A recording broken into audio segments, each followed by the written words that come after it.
Dördüncü sınıf matematik dersi ilk konumuz doğal sayılarla ilgili soru çözümlerini birlikte yapmaya çalışalım sevgili öğrencilerim. Dur kendin çöz daha sonra bak bakalım ben doğru yaptım mı yapmadım mı? Sayıların okunuşu, rakamsal olarak yazılışı, basamak değerleri, sayı değerleri, sayıları çözümleme ile ilgili ilk konuyla ilgili soru çözümlerini birlikte yapmaya çalışalım. Yukarıda sayı ve okunuşu eşleştirmelerinden hangileri doğrudur diyor bize. Bakalım hemen sevgili öğrencilerim. Biraz daha büyütmek istiyorum bunu. Şöyle yapalım. Şöyle biraz daha büyütmeye çalışalım. Sayımız bakın burada bölükler arasında boşlukta konur, nokta da konur. 12 nokta 12.000 şeklinde okuyabilirim. Devamında da 72 var. Biri için doğru dedim mi? İkincisine bakalım hemen. Noktayı koy 300 noktayı 300.000 şeklinde okuyabilirsin. 30.000 diyor. Maalesef yanlış. Eleme yöntemiyle seçeneklerde mesela 2 olmayacak. C gitti. D de gitti. Mesela 100 nokta 100.000 dersin değil mi? 100.000 devamında da 12 var. Aynısı burada yok mu? 100.000 12. Artı işaretini koydum. 72.000 72 nokta burada 700.000 diyor. Burada doğrular 1 ve 3. Cevap B seçeneği. Bir diğer sorumuz 1202 sayısındaki iki rakamının basamak değerleri farkı kaçtır? İki tane iki rakamının olduğunu görüyorum. Sevgili öğrencilerim birisi birler basamağında birisi yüzler basamağında. Basamak değerleri. Oradaki basamak adıyla oradaki rakamı çarpacaksın. Yüzler basamağında bulunan iki tane yüzlük onun bana basamak değerini verir 200. İki tane birlik bana basamak değerini verir 2. Benden bunların farkını istiyor. Çıkartırsam 198 olur. Cevabım B seçeneği. Çözümleme ile ilgili bir soru. Tabi burada basamak değeri, basamak adını, basamak yerini iyi bilmek gerekiyor. Yukarıda karışık şekilde çözümlenmiş olan doğal sayı aşağıdakilerden hangisidir diyor bize. Şimdi bakın burada işte 7 10 binlik, 400'lük, 6 onluk, 8 birlik. En büyük basamak 7 10 binlik. Eğer 10 binler basamağı varsa sevgili öğrencim 5 basamaklıdır. Ben 5 basamağı 5 tane çizgiyle gösteriyorum. Burada basamakların yerlerini bileceksin. Kısa adıyla birler basamağı B, onluklar, yüzlükler. B diyorum binler basamağına, OB ise 10 binler basamağı. 10 binler zaten sen burada 6 basamaklı sayıları en fazla bilmen gerekiyor 4. sınıfta. Yani en fazla da burada bir 100 binler basamağı da olabilirdi. Şimdi 10 binlik 10 binler basamağı yerine 7'yi yazdık. Yüzler basamağı yerine 4 yazdık. Onluklarda 6 tane varmış. Birliklerden 8 tane varmış. Yok var burada. Binlik yok burada. Yokun matematikteki değeri sıfırdır. Onu da sıfır olarak ekledim. 70.468 sıfır eklemezsen D seçeneği gel diyor beni işaretle. Aman ha buradaki çeldiricilere lütfen dikkat edelim. Cevap C seçeneği. Sevgili öğrenciler özel matematik derslerimiz internet üzerinden verilmektedir. Haftanın 2 günü birer saat İbrahim Hoca tarafından canlı derslere bağlanmak için 507 215 26 58 numaralı telefondan bize ulaşabilir, ayrıntılı bilgiyi edinebilirsiniz. Aynı sorunun bir farklı versiyonu yukarıda karışık olarak çözümlenmiş sayı aşağıdakilerden hangisidir? Çözümleme önemli sevgili öğrenciler. Basamak değerini bulma açısından önemli. Şimdi burada mesela farklı bir yöntemle yapmaya çalışalım. En büyük sayımız basamak değeri ya da basamak sayısı en fazla olan sayı burada 100.000 olduğunu görüyorum. Bak orada bir 100.000 var değil mi? 100.000'i yazdık. Sonra en büyük sayımız nedir? 4.000. Onu da hemen yazdım. 4.000'i de yazdım. Zaten 104.000 diye de aklından da geçirebilirsin. Çocuklar orada bir 700 var. Orada bir 30 var. Orada bir 4 var. Onları zaten topladığın zaman sayının kendisini buluyorsun. Bak 4 aşağıda, 3 aşağıda, 7 aşağıda, 4 aşağıda, 0 ve 1, 104.734. Doğru cevabım B seçeneği.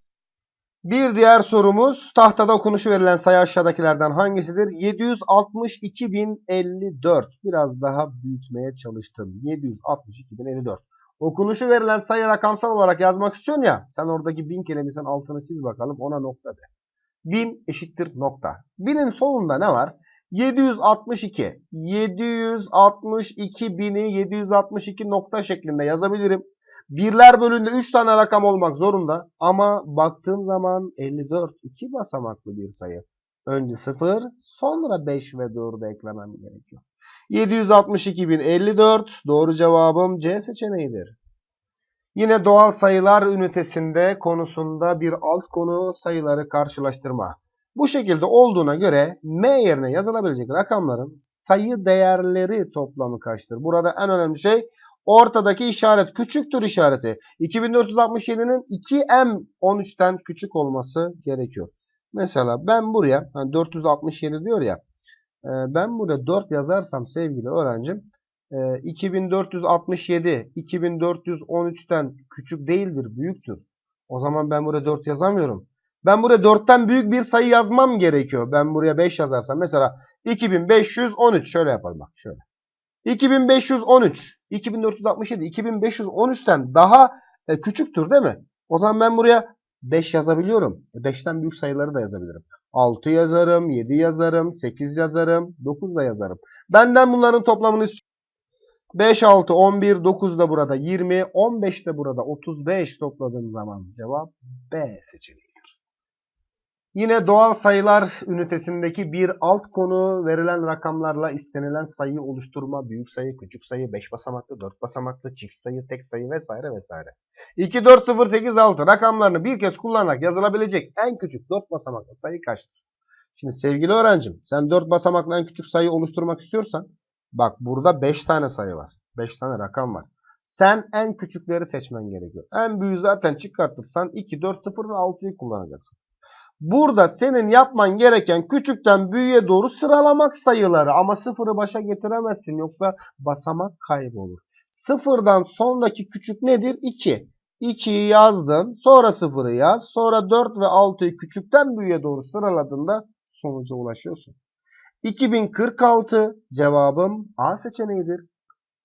Sevgili öğrenciler, ekranda bana ait olan 4. sınıf eğitim setini görmektesiniz. 2 tane DVD'den oluşuyor. Birincisi ana DVD. İçinde Türkçe, matematik, sosyal ve fen bilgisi derslerine ait konu anlatımları, soru çözümleri, alıştırma etkinlikler, yazılı soruları tamamı videolu sevgili öğrenciler. 670'ten fazla ders var. 133 saatlik bir anlatım.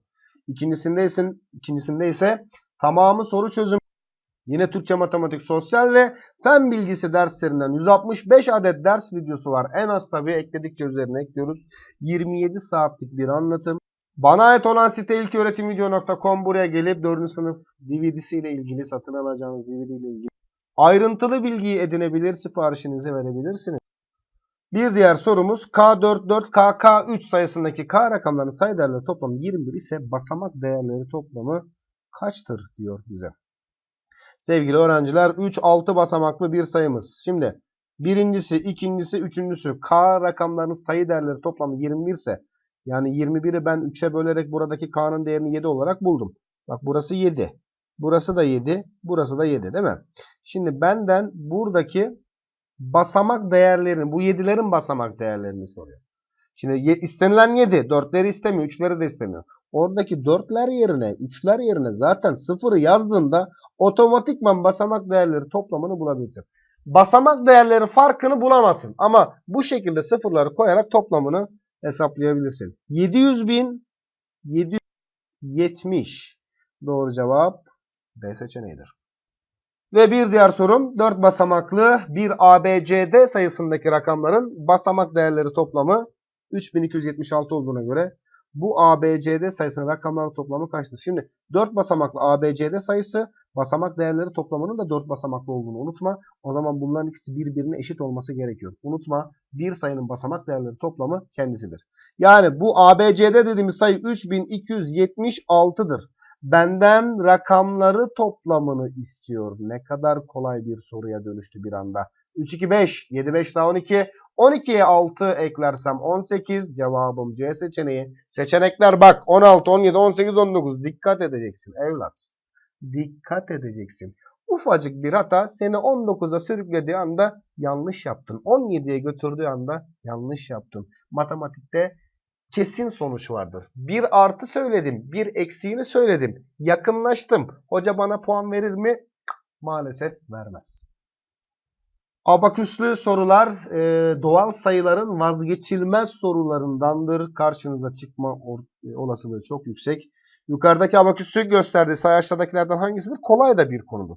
Ya 10 binler basamağında 3 var. Binler basamağında 4 tane abaküs boncuğu var. 1 tane var, 2 tane var, 3 tane var. Eğer tek bir çizgi olursa, içerisinde boncuk yoksa oraya lütfen 0 eklemeyi unutma.